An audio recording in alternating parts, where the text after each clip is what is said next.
সুন্দরবনের করমজল পর্যটন কেন্দ্র খুলে দেওয়ার দাবিতে মংলায় মানববন্ধন করেছেন মাঝি মাল্লারা। রবিবার সকাল 10:30টায় মংলা পৌর শহরের মেরিন ড্রাইভ সড়কে মানববন্ধন অনুষ্ঠিত হয়। এতে অংশ নেন সুন্দরবন নির্ভরশীল পর্যটন শিল্পের সাথে জড়িত মংলার 5টি সংগঠনের প্রায় 1,500 সদস্য।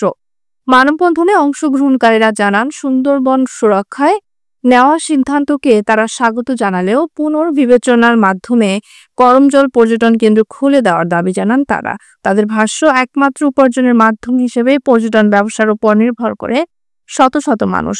করমজল বন্ধ থাকলে এসব পর্যটন ব্যবসায়ী ও কর্মচারীরা কর্মহীন হয়ে পড়বেন। তাই দ্রুত করমজল পর্যটন কেন্দ্র খুলে দেওয়ার জন্য সরকারের দৃষ্টি আকর্ষণ করেন সুন্দরবন নির্ভরশীল এই পেশাজীবীরা। এদিকে এ বিষয়ে কর্তৃপক্ষের পক্ষ থেকে এখনো কোনো মন্তব্য পাওয়া যায়নি।